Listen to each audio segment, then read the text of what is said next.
presentation, and let's go and see what's happening. So we're on the Let's Go Live. We've been doing this is episode 9 of Let's Go Live. This is Jane-Gardner. This is my quick bio. I am Jane-Gardner. I work with my husband in our structural engineering firm.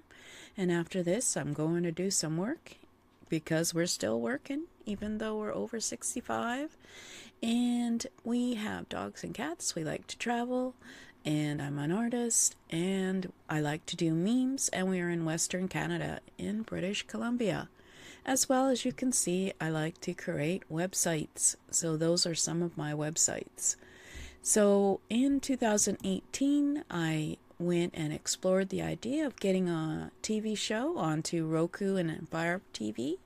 And I have 4 on there right now. The Business of Home-Based Business, Home-Biz Startup TV, Business Success TV, and Finding Your Purpose TV.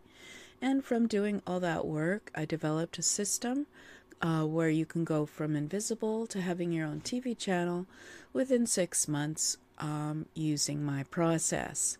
So we are looking at what I've been using since 2016, and of course I progressed as well, finding these new softwares that you can use to broadcast multi-stream. So right now, hopefully, fingers crossed, I'm broadcasting to Facebook, LinkedIn, and to YouTube.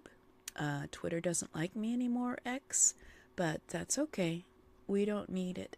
We are recording on YouTube. So let's look at the outline for Let's Go Live show. It helps me to progress if I know where I'm going. And so we've already looked at why you need to go live, your mindset. And right now we're going deep, deep, deep into studio setup. After that, we'll look at video off camera, video on camera view, and then we'll look at free platforms to go live like Facebook and YouTube and LinkedIn, and also mobile. And we'll also look at free broadcasting software, OBS and mobile, and paid software, broadcasting software like Zoom and XSplit, StreamYard, and all these others. As well as we're looking at multi-streaming broadcasting software that I can use right now to go to Facebook, YouTube, and LinkedIn at the same time. And as well, we're going to be interviewing entrepreneurs with the show, interview with software companies, Let's Go Live Challenge Quarterly, and interview with new entrepreneurs having success with their own show and how they're progressing. So that's the outline for the show. So it'll be a few years. So we looked at why you need to go live, because you need to be seen. You need to be seen as an authority in your niche. You need to be consistent while people get in the habit of seeing you as the expert. And you need to be answering questions, sharing your message, sharing your knowledge, and getting people to know, like, and trust you so that you develop your own tribe, your own audience, your own clients, and your own sales. So these days, people are wary of artificial intelligence, of robots, of spamming, etc. So you have to be able to be willing to go on live and be seen. As well, we've previously talked about how your mindset can stop you from being seen, how you should have a dedicated studio space, no matter how small, making it easier for you to broadcast on a regular basis, how you have to look at your ambient light in your studio space, how you have to test your ambient sound values in your studio space, and how you can control the acoustics of your studio space. And now we're going deep into studio setup and to the equipment that you need for your studio space. Usually this is the most valuable part of doing the show, and so we are going to do quite a few episodes on it, and we already talked about microphones on a general basis last week, and this week we're going to have a look and do pictures. So in case you don't know what I'm talking about when I say what is a lavalier microphone. So clear, crisp audio makes it easier for a listener to understand what is being said. Believe it or not, it's not the quality of your video, but the quality of your audio, which makes it easier for people to hang out and listen to you. Otherwise, they have to rewind and try and listen through the buzz and the noise as to what you're saying. So you kind of lose your audience if you don't have clear, crisp audio. So a considerable part of video content today is consumed through headphones. So clear sound is crucial. There's nothing more annoying in these cases than poor quality sound content being shouted directly into your brain. And right now, I've got to get my notes, so that's why the sound has changed. And so basically, we're going to look at what I discussed last week, and I'm going to tell you that I was being too nice to certain things in terms of their quality of sound. Now, not all webcams, but I got a newer webcam, the Logitech Brio, which has more features, and it decided to put a microphone in as well and pretend that it can do everything. The sound from a webcam microphone is not going to be as good as from a microphone. So you have to consider what quality of sound you want for what you're doing. So the computer webcam, it was actually a bit of a surprise. I use software, of course, to broadcast because that gives me more choices in terms of my presentation and everything. And when I was recording a broadcast, which was somewhat difficult, and then I had to talk over it, because it had an upgrade in the software, it was using the wrong microphone. So that's what happened with this. So this is actually a video that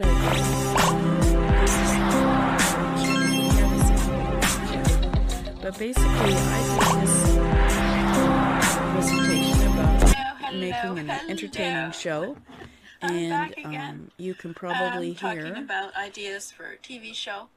Just sort of actually it's not as loud so anyway because I haven't turned up the volume. Apologize first before we go on here, but yeah. But so basically, today we're going to be talking about some the sound of the on ideas this for was a not TV great. show format for you, And that you maybe it haven't was. thought about. And today I'm going to let's talk go about a bit further. So here I am doing this presentation. And then I go and use this, and I do try and do something fancy, like, entertaining.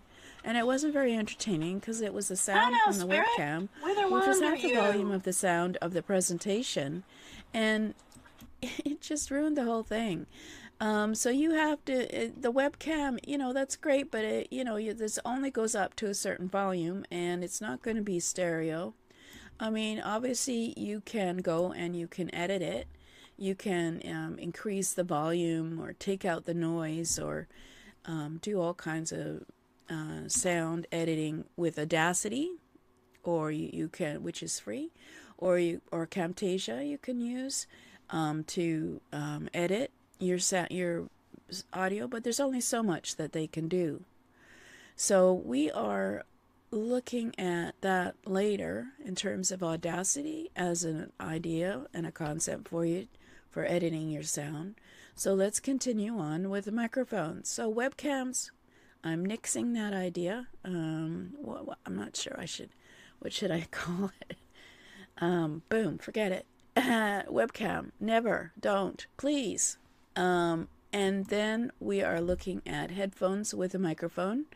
I said that was a choice, and certainly a lot of people, if you watch them on TV, when they're on Zoom, when they're doing an interview, and they have headphones and microphones, and they're with usually an audio, they're usually with a radio station or something, so they've got really mega quality headphones with microphones, and the sound's great, and they look stupid with the headphone on, but that's beside the point. Usually, I have had no success with headphones which have a microphone. I don't know why. I guess because I'm not willing to pay $2,000 for headphones that have a good quality, but the microphone always seems to die on these things. So I, forget that. So then the next choice is, of course, a microphone. and they are what is called a cardio condenser stereo, USB, of course. If you're going to use it with a computer, you have to have USB, unless you want to, figure out the system of plugging it into the various things, and we can talk about that later. But a blue snowball, a blue Yeti, and then I have a picture of an Audio Technica, and I can show you that in a minute. And then of course I had an arrangement where I had the Audio Technica on a tripod close to me, and you can have, I'm not sure what that is called, but the screen that stops you doing the ohms and the ahs and reduces your put sounds, when you're speaking. But these are the kind of choices that you can consider. You can certainly not pick these probably right now. The brand, the model number changes so quickly, but there's quite a few reasonably priced ones. So let's have a look at them now, I guess. So I'm going to flash them up on the screen and talk about them. Okay, here we go. Now, I did mention before that I had a blue Yeti, right?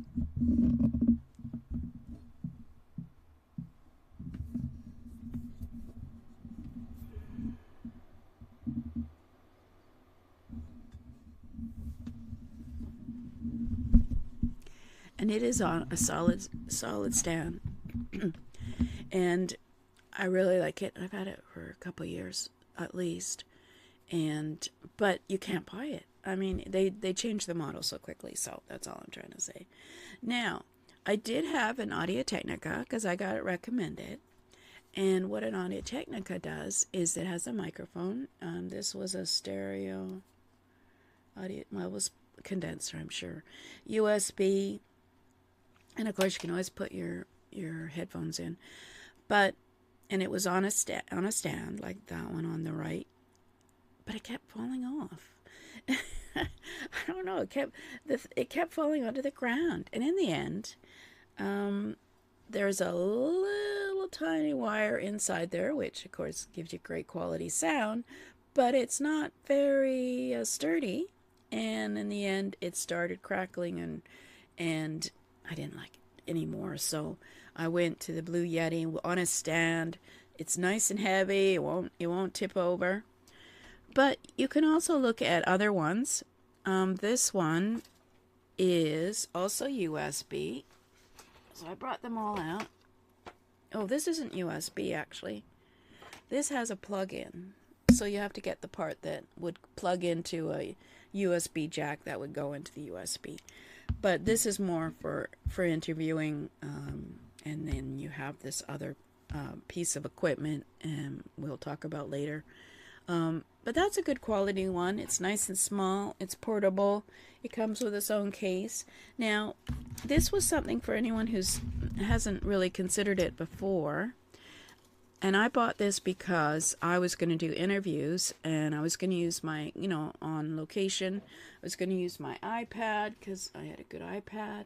And you can actually get a microphone that is small, that is really good quality on a stand, and you just USB plug into your iPad with a connection. Of course, it's another connection, which is different. So you could also use this for laptop computers. So if you're interviewing or you're on location, you could have a good quality microphone that's much better than the one in your computer, because of course they just put ones in there that are, not that great. And so you can get all kinds of microphones. I mean, obviously this is an interview microphone, and obviously it has to also plug into a jack. It's not as good quality, but that's what a microphone looks like in terms of when your people are on location. And then we're going to talk about the lavalier, so I'll do that in a minute. But these are all good quality. You wouldn't have any problem with any of the sound for any of these types of microphones. So let's go and talk about the other things that we've got here. So you can also consider having a lavalier microphone, which is basically portable. It has a little system where you plug it into this transmitter. Yeah, right, transmitter, which transmits to wherever you want it to, I guess, in your computer, and which is a receiver, and then records the sound. So you could stand using this one, and a lot of people like to use it for standing in their studio. And then, of course, you can use the same type of lavalier microphone and transmitter and receiver set for doing interviews. So each of you could have a clipped-on microphone that are connected to each of these receivers. Transmitters. So this would be one transmitter, and that would be another transmitter. That it would be, and then you would have a receiver that it connects, it receives the information and records it, and then you can use it for standalone recording. So I did buy a lavalier system like that because before the pandemic, I was going to go on location and do interviews, and then of course the pandemic stopped me from doing that, and now I'm not sure I'm really interested at the moment. But so basically, it's a wireless microphone system. So you have here, I'll get all the bits and pieces out of there. You have, so this, for this one, there was there's two microphones that you connect that are for each transmitter. You connect it into the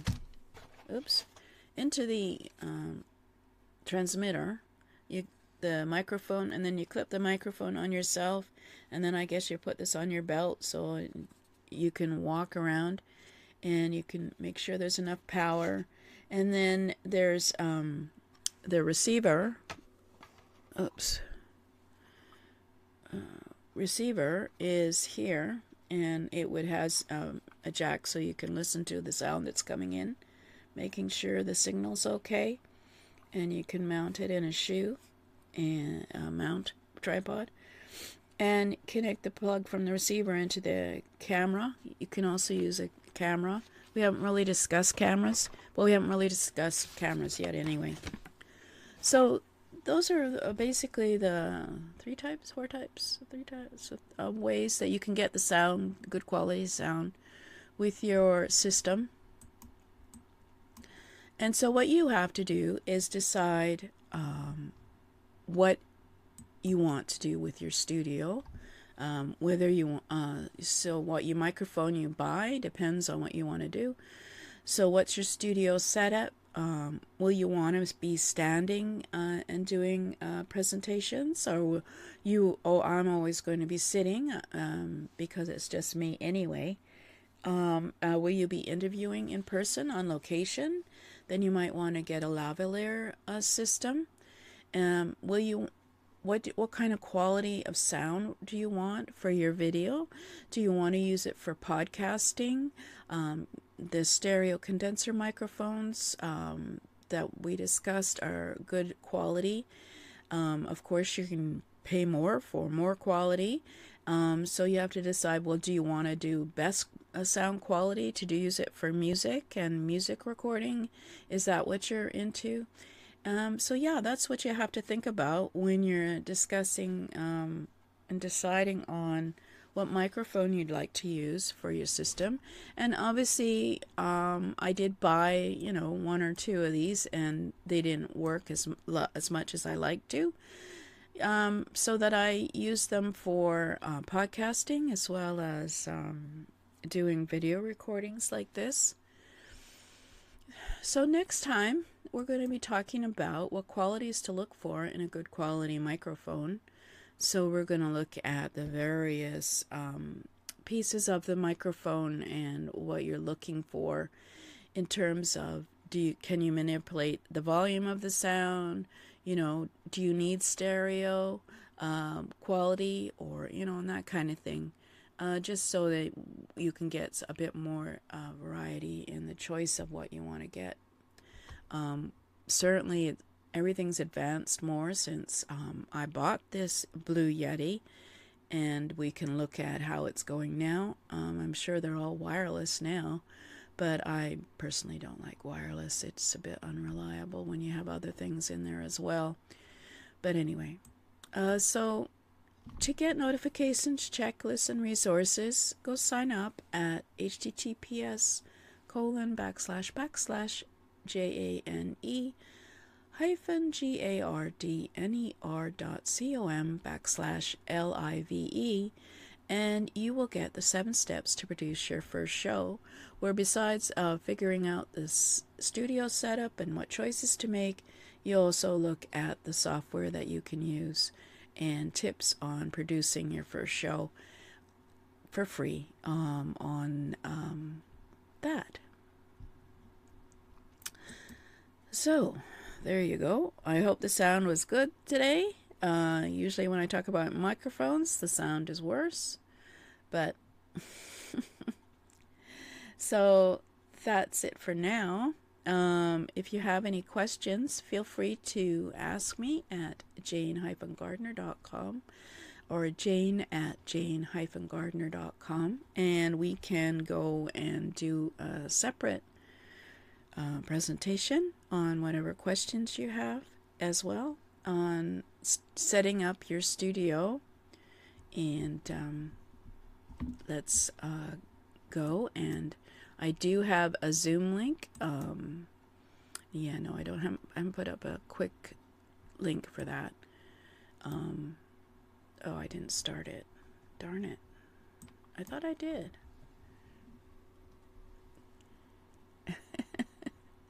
Yes, I did. I started it. There it is there. Yeah. Hello. So yeah, I do have a Zoom link so that you can get in and ask questions live. It's easiest. I should put that up as well for next time and put it in.